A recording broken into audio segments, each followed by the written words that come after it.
So welcome back to my channel guys, that is target success. आज हम कुछ walk up करने वाले हैं IB AC IO की, जो कि कुछ प्रीवियस ईयर में पूछी गई है। हम ये टेक्स्ट बुक से देखेंगे PYQs। So here is the first thing, the select the word that is closest in meaning synonym the word equivocal. Equivocal का क्या मीनिंग होता है हमें ये बताना रहेगा। तो इसमें हम करेंगे एम्बिग्यूअस। मैं आपको आगे बताती जाऊंगी, अभी टाइमर के साथ आंसर्स देखिएगा। The trade embargo has impacted export revenue. So वॉकिब इस तरीके से भी पूछी जाती है। सो इसमें लिखा है कि conclusion based on the meaning of the underline word, the trade embargo has impacted export revenue. Embargo ने एक्सपोर्ट रेवेन्यू को इम्पैक्ट किया है, तो एम्बार्गो इज नेगेटिव सेंस में आ रहा है। तो आप ये देखिएगा, the new trade laws has exempted अगर रखेंगे गुड्स और ड्यूटीज को गुड्स से, तो वो तो पॉजिटिव सेंस में चला जाएगा। Trading in certain goods have been temporary stopped, ये हो सकता है क्योंकि नेगेटिव सेंस में जाता है। The government order has put restrictions, ये भी हो सकता है, नेगेटिव सेंस में जाता है। और इंक्रीज्ड पॉजिटिव सेंस है। सो हम इस तरीके से भी कर सकते हैं, second and third. Here it is. Then next question, select the word that is closest in meaning to the word given below. Aegis. Aegis का मतलब क्या होता है? So here aegis meaning is protection. The next word is after his father's death he became a prodigal of his fortune.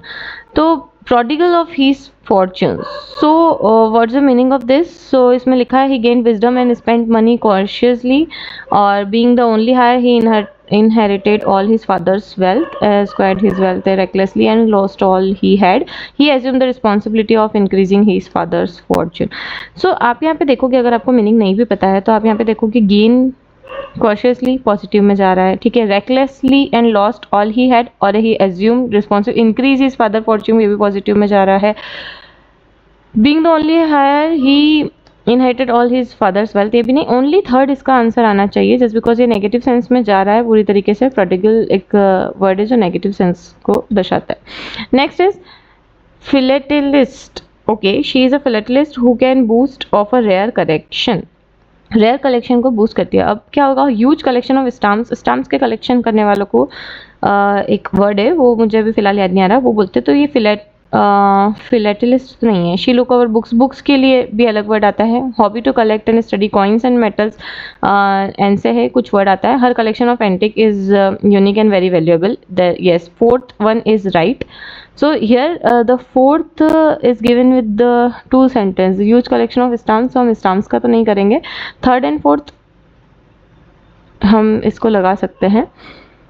Option fourth is correct, but fourth option में नहीं दे रखा है केवल। So wait a second. Philatelist. Okay, timer भी होता जा रहा है, तो हम इसको करेंगे फर्स्ट करके देखते हैं, then mark for review. Next, select the word that is closest in meaning synonym of the word exemplary. Exemplary मतलब क्या होता है? इसमें देखिएगा, अनवर्दी, इम्पेकेबल, डिप्लोरेबल तो नहीं रहा, exemplary. Okay, next one is synonym inertia. Inertia is idleness.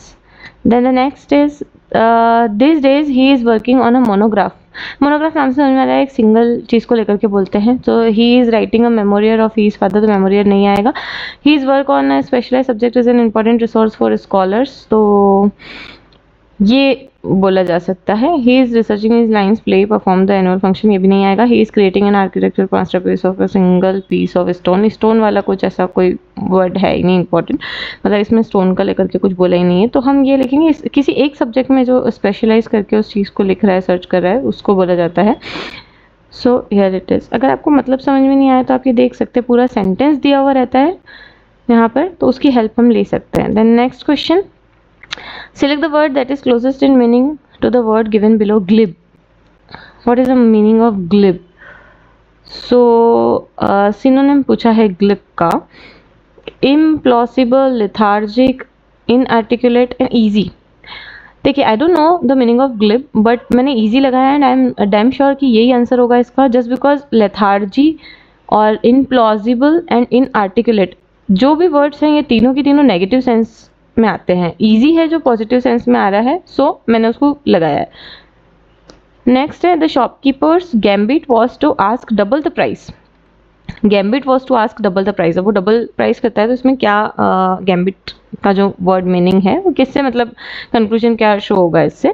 तो shopkeeper was fine for selling inferior quality of good. Inferior quality की तो बात ही नहीं करी है हाफ प्राइस पे, तो ये तो नहीं आएगा। Giving discount on elevated price is a clever plan intended to increase sale, yes ये आ सकता है क्योंकि डबल द प्राइस लिखा हुआ है, तो सेकंड हो सकता है। सेकंड किसके ऑप्शन में, सेकंड है। लास्ट के दो ऑप्शन तो एलिमिनेट हो गए, अब हमको देखना है फोर्थ ऑप्शन है या नहीं, तो थर्ड हम वैसे भी नहीं देखेंगे। Then the announcement of an assured price in the lucky draw was a risky action plan to gain advantage, yes ये दोनों होंगे। नाउ नेक्स्ट देखिए, हमारा टेस्ट बहुत जल्दी हो चुका है वोकैब्स का सेक्शन, और हमने 10 क्वेश्चंस अटेम्प्ट किए, 1 मार्क फॉर रिव्यू रखा है, उसके देखेंगे हम। और मैंने कुछ क्वेश्चंस इसमें जिसके वर्ड के मीनिंग भी मुझे नहीं पता थे, पर फिर भी मैंने उनको किए हैं। Now let's see. सो देखिए गाइस, ये रिजल्ट आपकी स्क्रीन पर है। 10 आउट ऑफ 10 है एंड एक्यूरेसी 100% 10, परसेंटाइल भी 100 है। सो IB ACIO में ज़रूरी नहीं, और कट ऑफ बता के रखते हैं। मेरी कैटेगरी OBC है में है, तो मैं OBC डाल के रखती हूँ। जनरल वालों के लिए भी देख लेंगे, 6 to 7 कट ऑफ बता के रखते हैं। कट ऑफ ऐसा कि पर्टिकुलरली इसमें सेक्शनल तो होता नहीं है, एज यू ऑल नो। तो यहाँ पे देखिए सारे के सारे सही हैं, और इसमें मैंने बहुत सारे ऐसे देखे थे क्या कि जिनको हम, मेरे को खुद को आंसर्स नहीं पता थे उनके एग्जैक्टली, लाइक थोड़ा कन्फ्यूजन था, बट हमने एलिमिनेशन मेथड से बहुत अच्छे से सॉल्व किए ये वोकैबुलरी। आई होप आपको ये सेशन बहुत अच्छा लगा होगा। एंड ये मैंने टेक्स्ट बुक से लगाए हैं mock, and text book is a very good platform. अगर आपके पास भी टेक्स्ट बुक का पास प्रो है तो go for it, it's best. आप भी लगा के देखिएगा, इसमें PYQ वगैरह सब मिल जाते हैं। नाउ अगर आपको ऐसे ही और क्वेश्चंस के तरीके चाहिए अटेम्प्ट करने के लिए, कुछ स्मार्ट ट्रिक्स चाहिए, तो आप मेरे चैनल को फॉलो कर लीजिए और मुझे मेरे चैनल को सब्सक्राइब कर लीजिए। Thanks for watching, see you in the next video, and please do comment आप किस टॉपिक के ऊपर वीडियो चाहते हैं नेक्स्ट।